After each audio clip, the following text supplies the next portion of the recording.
Assalamualaikum warahmatullahi wabarakatuh. My name is Hoirun Nisa. You can call me Miss Nisa as the English teacher of SMA Islam An-Nizam. How are you going today? I hope you all healthy and in Allah's protection. So without further ado, let's get to the lesson. Assalamualaikum warahmatullahi wabarakatuh. Good morning for all of my dear students. Today we will continue our lesson about still personal letter. Jadi hari ini kita tetap masih bahas tentang personal letter, tapi hari ini kita akan membahas soal-soal yang biasanya masuk ke soal-soal ujian ya. Biasanya ujian nasional atau di SBM juga bisa masuk. Tapi hanya sedikit sih kalau personal letter ini persentase masuk ke ujiannya gitu ya.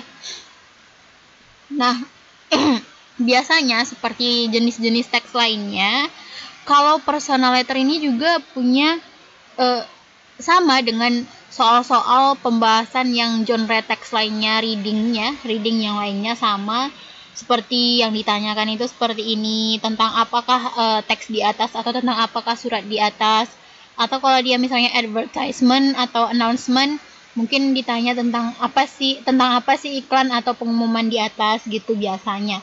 Ini adalah general question ya, pertanyaan umum yang sering keluar di ujian. Nah, seperti ini contoh soal nomor 1 dan 2. Yang nomor 1 adalah what does the letter tell about? Jadi tentang apa surat itu. Nah, dalam menjawab soal reading itu ada 2 strategi yang harus kalian ingat dan harus kalian sering latih dan praktekkan, yaitu scanning dan skimming ya. Kalian harus tahu apa perbedaannya scanning dan skimming ini gitu ya. Nah, jadi scanning dan skimming ini sama-sama duanya terkait dengan membaca cepat ya, membaca cepat. Untuk menjawab soal, biasanya kalau di UN atau SBMPTN kalian hanya punya at least 1 menit untuk satu soal gitu ya, 1 menit untuk satu soal. Jadi kalian harus cepat.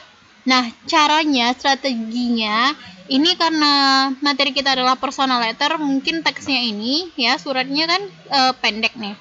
Kalau misalnya genre teks yang lain seperti explanation text atau review text atau jenis-jenis teks yang lainnya biasanya panjang banget sampai 1 lembar penuh dan biasanya sampai di balik halamannya juga masih ada.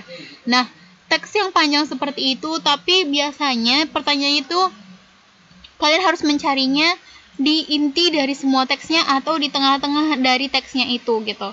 Nah, strategi pertama adalah kalian harus langsung ke soalnya. Jangan terkecoh langsung kalian baca dulu teksnya gitu, tidak. Langsung ke soalnya, langsung baca soalnya yang ditanyakan itu apa. Seperti nomor 1 ini, what does the letter tell about? Jadi misalnya ditanya ini tentang suratnya ini tentang apa gitu. Kalau kalian ditanya tentang teksnya itu tentang apa, suratnya itu tentang apa, of course you have to read all of the text, the whole text. Jadi kalian harus baca semua teksnya, ya kan? Nah, itulah yang disebut dengan membaca skimming, ya. Membaca skimming, yaitu kalau skimming itu kalian baca semua teksnya dengan cepat. Tidak harus kalian tahu satu persatu vocabulary-nya, tidak harus tahu persatu arti dari kosakata bahasa Inggrisnya, tapi baca saja semuanya, nanti kalian pasti akan ketemu intinya. Ya, at least you will know what the text all about.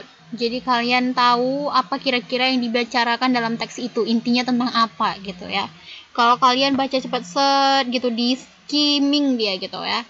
Nah, kalau misalnya ditanya seperti nomor 2, why did Lisa ask Daisy to come to her house? Ini di sini case-nya adalah kalian harus cari informasi yang spesifik di dalam teks itu gitu kan. Nah, kalian harus cari keywords-nya yang ditanya yang mana ya gitu, langsung cari ke teksnya, tidak usah dibaca whole teksnya. Kalian harus cari kata kuncinya aja gitu kan. Nah, itulah yang disebut dengan membaca scanning. Kalian harus scan dia yang cepat, kata kuncinya untuk mencari jawaban dari pertanyaan yang ditanyakan.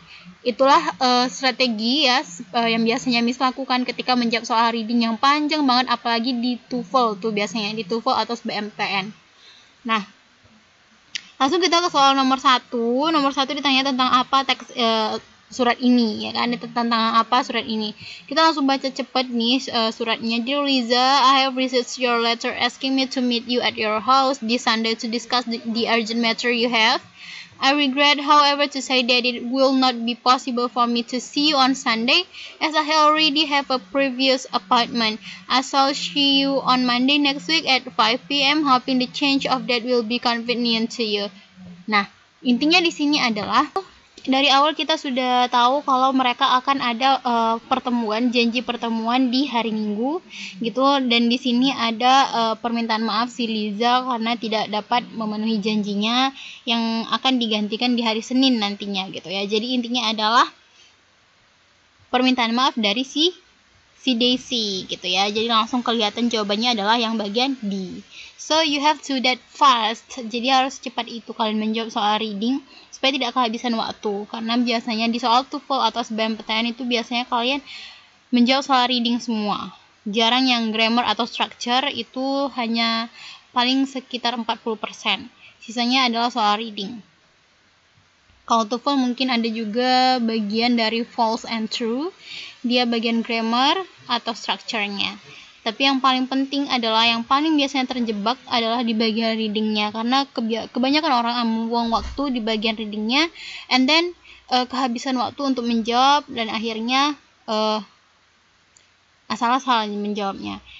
And then number 2, why did Liza ask Daisy to come to her house? Ditanya kenapa si Liza meminta si Daisy untuk datang ke rumahnya.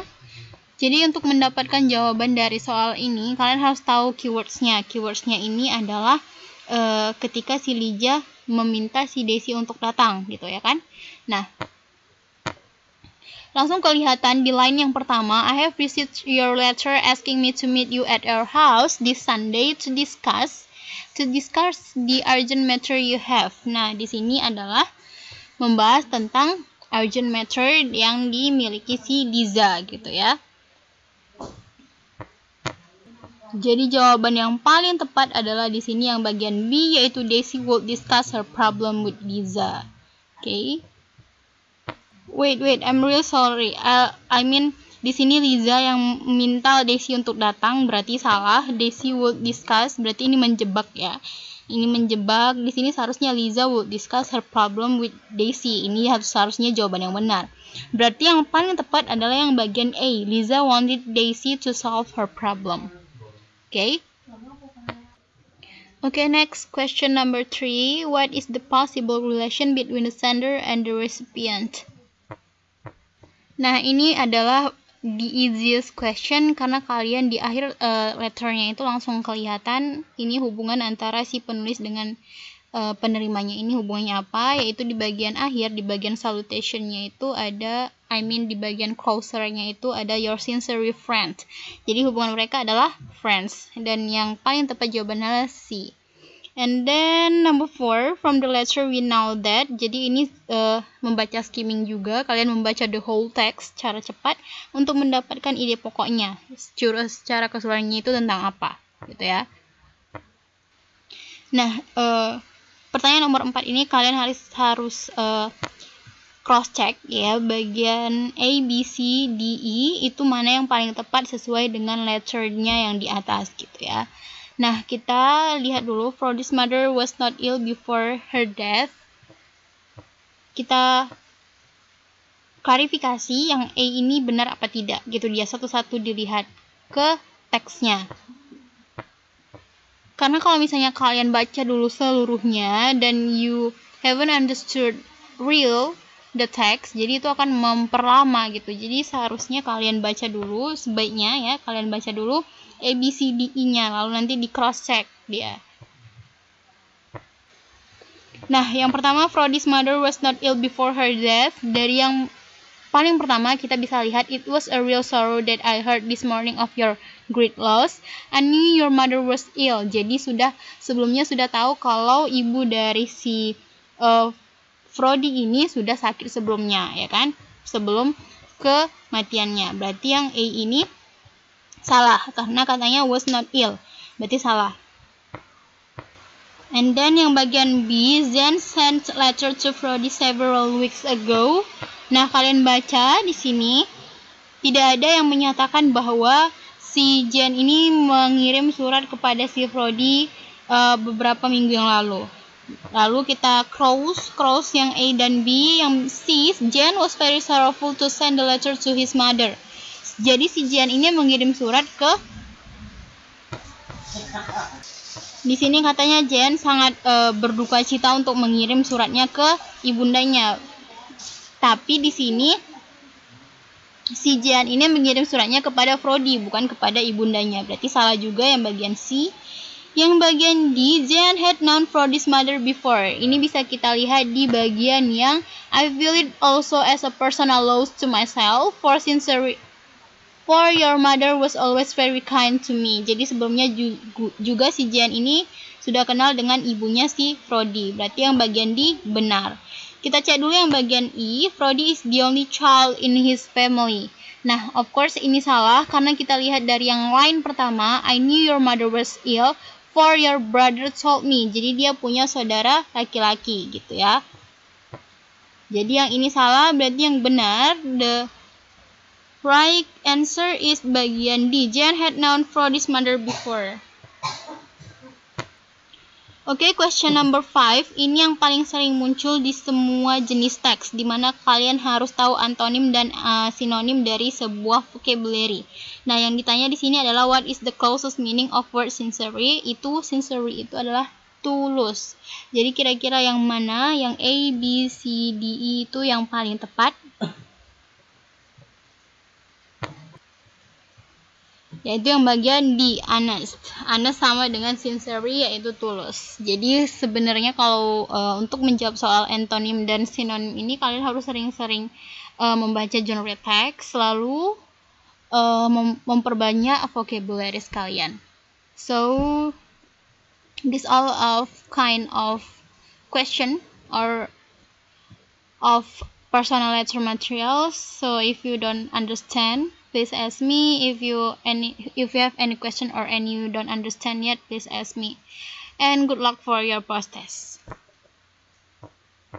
See you on the next video. Don't forget to like, comment, and share this video. SMA Islam An-Nizam, unggul, cerdas, Islami. Assalamualaikum warahmatullahi wabarakatuh.